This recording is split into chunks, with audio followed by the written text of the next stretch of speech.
अस्सलाम वालेकुम। इस वीडियो में हम बात करेंगे ट्राइमेटाबोल सिरप के इस्तेमाल के बारे में।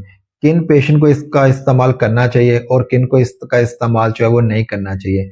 इस वीडियो में हम आपको डिटेल के साथ बताएंगे कि ट्राइमेटाबोल सिरप का इस्तेमाल कौन कौन से पेशेंट जो है वो कर सकते हैं और किन को इस्तेमाल करना बहुत ज़्यादा ज़रूरी भी है। ऐसे पेशेंट भी हैं जिनको ट्राइमेटाबोल सिरप का इस्तेमाल करना जो है वो इंतहाई ज़्यादा ज़रूरी भी है। इस वीडियो में हम आपको डिटेल के साथ बताएंगे और वीडियो के लास्ट में हम आपको बताएंगे कि कौन से पेशेंट्स किस बंदे को जो है इसका इस्तेमाल जो है वो बिल्कुल भी नहीं करना, किसके लिए इसका इस्तेमाल करना जो है वो बिल्कुल खतरनाक साबित हो सकता है, जानलेवा साबित हो सकता है। वीडियो को एंड तक जरूर देखिएगा। सबसे पहले हम बात कर रहे थे इसके कॉम्पोजिशन के बारे में, इसके फार्मूले के बारे में, इसमें कौन से विटामिन और क्या चीज पाई जाती है। ट्राइमेटाबोल सिरप के अंदर जो है B1, B12 और B6 जो है वो बहुत ज्यादा मकदार में पाया जाता है। ये जरूरी होता है, बहुत ज्यादा जरूरी होता है, इसका इस्तेमाल बहुत ज्यादा जरूरी होता है। कैसे जरूरी है? जब हम लंबे अरसे तक किसी बीमारी के अंदर रहते हैं तो हमारी भूख जो है वो बिल्कुल खत्म हो जाती है, भूख नहीं लगती। कोई भी बीमारी लगा लें, भूख नहीं लगती। जैसा कि सुबह को खाना खा लिया, सारा दिन जो है पता ही नहीं चलता कि भूख भी है या नहीं है, कोई चीज मैंने खानी है या नहीं खानी। खा ली तो ठीक है, अदरवाइज नो प्रॉब्लम। आपको पता ही नहीं चलता, आपको एहसास ही नहीं होता भूख का। जी, ट्राइमेटाबोल सिरप जो है आपकी भूख की फीलिंग्स को बढ़ा देता है, आपके भूख वाले जो हार्मोन है उनको तेज कर देता है। इसलिए जब आप इसका इस्तेमाल करते हैं तो आपको भूख, बहुत ज्यादा भूख लगती है। वो पेशेंट जो मैं आपको बता चुका हूं कि बहुत ज्यादा देर तक बीमारी के अंदर रहने के बाद उनकी भूख जब खत्म हो जाती है तो इस सिरप का इस्तेमाल जो है उनके लिए इंतहाई ज्यादा जरूरी होता है, क्योंकि जब तक भूख नहीं लगेगी तब तक उनकी जो सेहत है वो रिकवर नहीं होगी, वो उसी तरह से कमजोर रह जाएंगे। उनको भूख नहीं लगेगी, उनकी तबीयत ठीक नहीं होगी, वो एक्टिव नहीं होंगे। जब वो एक्टिव नहीं होंगे वो खाने पीने को भी बिल्कुल दिल ही नहीं करेगा। तो इसलिए ऐसे पेशेंट्स को जो है ट्राइमेटाबोल सिरप का इस्तेमाल करना इंतहाई ज्यादा जरूरी होता है। बाज़ औक़ात ऐसा होता है कि बच्चों में देख लें, बहुत सारे बच्चे ऐसा होते हैं कि वो जो मट्टी खाने की आदत होती है उनको, वो शौक रखते हैं कि मट्टी खा लें।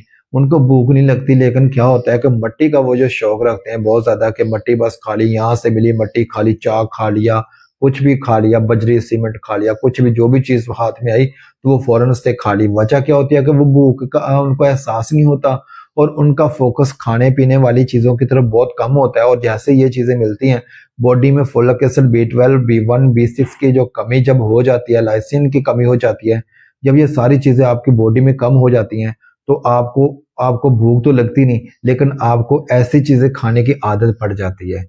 जब आप इसका इस्तेमाल, अगर आपका बच्चे जो है वो मट्टी खाते हैं तो आप इसका इस्तेमाल जो अपने बच्चों को करवा दीजिए, आपके बच्चे जो है मट्टी खाना बंद कर देंगे। ऐसे बच्चे कि आप डॉक्टर के पास जाते हो, डॉक्टर कहते हैं कि इसको तो, बहुत सारे लोग या डॉक्टर लगा लें या हकीम लगा लें, आपको कहते हैं कि इसको तो सोकड़ा हो गया है।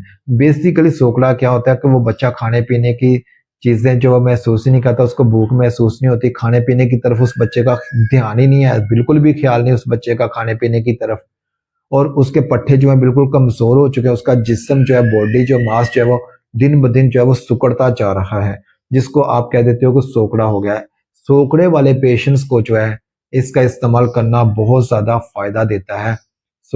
बच्चों के बाद बड़ों की बात आती है। बड़े जो होते हैं ओल्ड एज के हो जाते हैं, 70 ईयर्स, 60 ईयर्स, क्या होता है कि आकर कंप्लेन करते हैं कि मुझे भूख नहीं लगती, खाने पीने को दिल ही नहीं करता, सारा दिन बस सुबह को खाना खा लिया, सारा दिन खाने को दिल ही नहीं करता। ऐसे जो पेशेंट्स, ऐसे जो बुजुर्ग हजरात हैं, उनको आप इसका इस्तेमाल जो है वो करवा सकते हैं, बिल्कुल करवा सकते हैं। इसके इस्तेमाल से उन बुजुर्गों की भूख जो है वो बढ़ जाएगी और वो तेजी के साथ जो बुढ़ापे की तरफ बढ़ते जा रहे हैं वो रुक जाएगा, क्योंकि मसल डेवलपमेंट हो जाएगी। उनका मसल जो है बिल्कुल खुश्क होता जा रहा है, जिस्म जो है पुचकता जा रहा है, जिस्म बिल्कुल, उनके मसल जो है वो कमजोर होने की वजह से खुश्क होते जा रहे हैं। ये कैफियत जो है वो इसके इस्तेमाल से बिल्कुल खत्म हो जाएगी। अब बारी आती है कि इसका इस्तेमाल जो है वो कौन से पेशेंट नहीं कर सकते, बिल्कुल भी नहीं करना। किन के लिए ये सिरप जो है वो जान ले सकता है, किस बंदे की जान ले सकता है। इसके इस्तेमाल से बहुत ज्यादा जो है गनूदगी महसूस होती है। तो जब गनूदगी हो जाएगी, आप सिरप पी लेंगे तो आपका दिमाग जो है वो सुन्न हो जाएगा, आपको बहुत ज्यादा गनुदगी का भी खदशा हो सकता है। एक बाज़ का पेशेंट होते हैं कि उनको नॉर्मल फील होता है इस तरह गनुदगी, लेकिन बहुत सारे पेशेंट ऐसे होते हैं जिनको गनुदगी बहुत ज्यादा होती है। अगर वो सिरप पीकर ड्राइविंग करेंगे तो उनके लिए जानलेवा साबित हो सकता है। तो लिहाजा सिरप का इस्तेमाल करके सिरप पीकर ड्राइविंग जो है वो बिल्कुल भी नहीं करनी। अब बारी आती है कि इसका इस्तेमाल किस तरह से करना है। रात को सोते वक्त 2 चम्मच जो है वो रोजाना पी लिया करें। ऐसे ही बच्चों में जो छोटे बच्चे हैं उनको 1 चम्मच जो है आप रोजाना दे दिया करें। इससे ऐसा होता है कि एक तो आपके बच्चे को नींद पुरसकून आती है। जब नींद पुरसकून आएगी तो आपके बच्चे के मसल डेवलपमेंट जो है वो होगी, बच्चों की लगा लें या बड़ों की लगा लें, तो वो ऑटोमेटिकली जो है उनके मसल डेवलपमेंट भी होगी जब उनको पुरसकून नींद आएगी। तो इसका इस्तेमाल बिल्कुल आप बेफिक्र होकर कर सकते हैं, इसमें किसी किस्म की कोई परेशानी नहीं है। अगर आपको वीडियो अच्छी लगी है तो वीडियो को लाइक कर दीजिएगा। आपके ज़हन में कोई सवाल है तो कमेंट बॉक्स में आकर सवाल कर सकते हैं, इनबॉक्स में आकर सवाल कर सकते हैं, हम आपके हर सवाल का जवाब देंगे। आपका अपना चैनल है, इसको सब्सक्राइब करके बेल आइकन को प्रेस कर लीजिएगा ताकि हमारी हर रोज आने वाली वीडियो जो है आप तक बर वक्त पहुंच सके। अपना रखिएगा बहुत सारा ख्याल। अल्लाह निगहबान।